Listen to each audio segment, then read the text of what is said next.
Assalamu alaikum everyone. How are you all? Hope you all are fit and fine. This is Saiful Islam, the founder and CEO of English Therapy. So আজকে আমরা পঞ্চম ক্লাসে আপনাদেরকে একটি magic শেখাতে চাই যে ম্যাজিকের মাধ্যমে আপনি ইংলিশ উচ্চারণ অনেকাংশে শুদ্ধ হয়ে যাবে ইনশাআল্লাহ।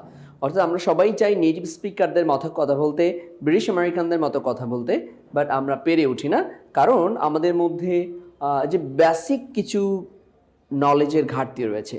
সো অনেকেই জানেন, আর যারা জানেন না তাদের সাথে আমি শেয়ার করছি। যেহেতু আমাদের কোর্সটা শুধুমাত্র ইংলিশে দুর্বলদের জন্য সাজানো হয়েছে, সেটা একদম আমি বাংলা ভাষায় আমার মতো করে সহজ ভাষায় শেখাবো আর কি।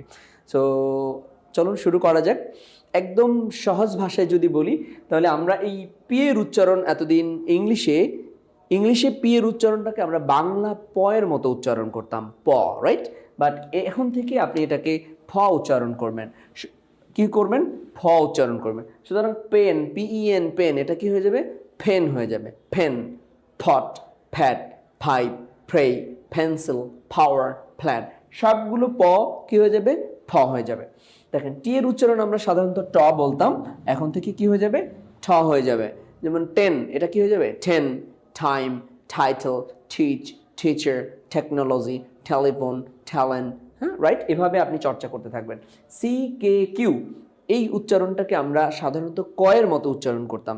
ম্যাক্সিমাম ক্ষেত্রে CKQ এর উচ্চারণ কির মতো হতো? ক এর মতো হতো। সো আজকে থেকে এটা কি হবে? খ এর মতো হবে। যেমন ক্যান, কি হয়ে যাবে? ক্যান, ক্যান্সেল, ক্যান্সার, ক্যান্ডি, খিল, কিংডম, কুইন, কোয়েশ্চেন, কোয়ালিটি, হ্যাঁ, এইভাবে আপনি উচ্চারণ করবেন। কিন্তু এখানে একটা শর্ত হচ্ছে, CKQ এর উচ্চারণ যখন ক হবে তখন আমরা খ বানাবো, কিন্তু সি এর উচ্চারণ যখন চ হবে, যখন স হবে, তখন কিন্তু পরিবর্তন করব না। যেমন সিটি, এই সি এর উচ্চারণ কিন্তু আগে থেকে সি ছিল, সুতরাং এটা কিন্তু ক এর মতো ছিল না, এই জন্য এটা পরিবর্তন হয় নাই, সই রয়ে গেছে। কিন্তু এই টি এর উচ্চারণ আগে কি ছিল? ট ছিল, এই জন্য এটা পরিবর্তন হয়ে ঠ হয়ে গেছে। আমি মনে হয় বোঝাতে পেরেছি আর কি। পি এর উচ্চারণ যেখানে প থাকবে সেখানে ফ হবে, টি এর উচ্চারণ যেখানে ট থাকবে সেখানে ঠ হবে, CKQ এর উচ্চারণ যেখানে ক থাকবে সেখানে আজকে থেকে খ হবে। যেমন এটা যদি এক্সাম্পল দিই, THIN, থিন। এখন আপনি এটাকে যদি ঠিন বলেন তাহলে হবে না, কারণ এই টি এর উচ্চারণ টি এর সাথে এইচ মিলিত হয়ে এটার উচ্চারণ হয়েছে থ, থন। এটাকে আবার পরিবর্তন করতে যাবেন না। ক্লিয়ার? থ্যাংক ইউকে আপনি অবশ্যই থ্যাংক ইউ বলবেন না। সো এই একটা রুলস যদি আপনি আয়ত্ত করতে পারেন, তাহলে আপনার ইংলিশ উচ্চারণ অ্যাটলিস্ট 60 to 70% পরিবর্তন হয়ে যাবে। এই রুলসটা ব্রিটিশ আমেরিকা সহ উন্নত বিশ্বের সব দেশে কার্যকরী। এই রুলসটা শুধুমাত্র দুইটা জায়গায় কার্যকরী নয়, সেটা হচ্ছে আমরা এটাকে 2 নম্বর রুলস বলেছি। এসের পরে যদি, অর্থাৎ S, Saiful, S for Saiful, বা Saiful is powerful, right? So S হচ্ছে এমন একটা লেটার যেটার পরে যদি PTCKQ থাকে, এই যে আমরা লেটারগুলো পেয়েছি PTCKQ, তাহলে এরা কোনো পরিবর্তন হবে না, তার উচ্চারণ আগের মতোই থাকবে। যেমন দেখেন, POT কি হওয়ার কথা ছিল? ফট হবে। POT কি হবে একত্রে? ফট, ফট। কিন্তু এস যদি চলে আসে তাহলে আর ফট হবে না, এটা হবে স্পট। কি হবে? স্পট। আমি লিখে দিচ্ছি, এই দেখেন, এস এর সাথে প আসবে, ঠ চেঞ্জ হবে, কিন্তু এই পিটা চেঞ্জ হয়নি। কেন? শুধুমাত্র for power of S. S এর পরে পি আসছে, কোনো পরিবর্তন হবে না। দেখেন, স্টুডেন্ট, স্টুডেন্ট। কিন্তু যদি এখানে এস চলে আসে তাহলে এই এস এর সাথে ট যুক্ত হবে, স্টুডেন্ট, স্টুডেন্ট। এই ট কিন্তু ঠ হয়ে গেছে, এই ট কিন্তু ঠ হয়নি। কেন? কারণ এস এর পরে আসছে। ভেরি সিম্পল, এটাকে বলা হয় নন অ্যাসপারেটেড সাউন্ড, আমরা পরে বলবো। দেখেন, এই হচ্ছে খিল, কি হবে? খিল, আই উইল খিল ইউ, আমি তোমাকে হত্যা করবো, don't kill me, okay? So খিল। কিন্তু যদি এস আসে তাহলে এটার উচ্চারণ হয়ে যাবে কি? এস এর সাথে ক যুক্ত হয়ে যাবে, স্কিল। আশা করি বুঝতে পেরেছেন বিষয়টা। Very simple, right? আর আরেকটা রুলস আছে, খুবই সিম্পল। পি যদি শব্দের শেষে থাকে, বা সিলেবালের শেষে থাকে, তবে প উচ্চারিত হবে। আর কোথাও এই উচ্চারণের পরিবর্তন ঘটবে না। এই উচ্চারণটা সব জায়গায় হবে, 2 জায়গায় হবে না। এস এর পরে হবে না, আর পি যদি শব্দের শেষে। তাহলে এক্সাম্পল দেওয়া দরকার। দেখেন, আমি একটু এক্সাম্পল দিয়েছি। TOP, টপ, এটা টি চেঞ্জ হবে, ঠ হবে, কিন্তু পিটা প উচ্চারিত হবে। কেন? এই 3 নাম্বার রুলস অনুযায়ী পি যদি শব্দের শেষে রয়েছে এজন্য কোনো পরিবর্তন হবে না।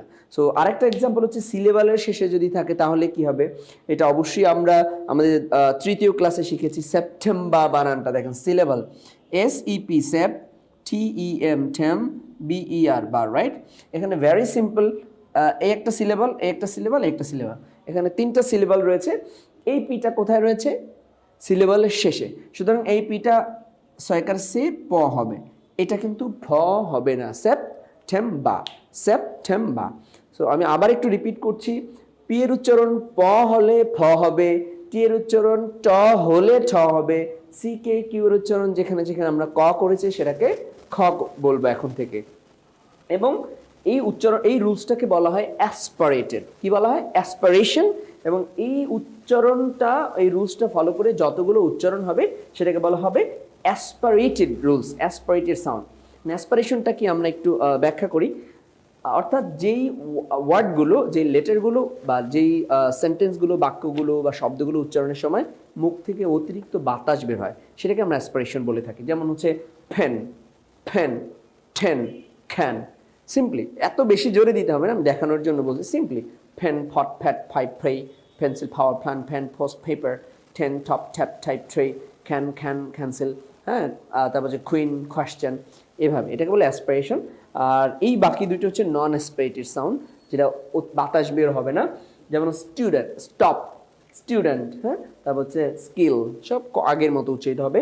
পি শব্দের শেষে থাকলে সাধারণত পয়ের মতো উচ্চারিত হবে, ফ হবে না। সিম্পল রুলসগুলো যদি আপনি ভালোভাবে আয়ত্ত করতে পারেন, ইনশাল্লাহ আপনার ইংলিশ উচ্চারণের জড়তা কেটে যাবে এবং আপনার উচ্চারণ আরও সুন্দর হবে। আমাদের এই পরবর্তী ভিডিওটাকে এর পরবর্তী ভিডিওতে আমরা দেখিয়ে দিব এই রুলসগুলো কিভাবে আপনি খুব সহজে আয়ত্ত করবেন, এবং একটা থেরাপি পদ্ধতি দেখিয়ে দিব যে পদ্ধতির মাধ্যমে আপনি ভেরি ইজিলি আপনার উচ্চারণ সুন্দর করতে পারবেন ইনশাল্লাহ। আমাদের সাথেই থাকুন, আগের ভিডিওগুলো দেখুন, পরবর্তী ভিডিওগুলো দেখুন, এবং আমাদের ভিডিওগুলো আপনার বন্ধুদের সাথে শেয়ার করুন, আমাদের সাথে কানেক্টেড থাকুন ইনশাআল্লাহ। আসসালামু আলাইকুম রহমতুল্লাহ।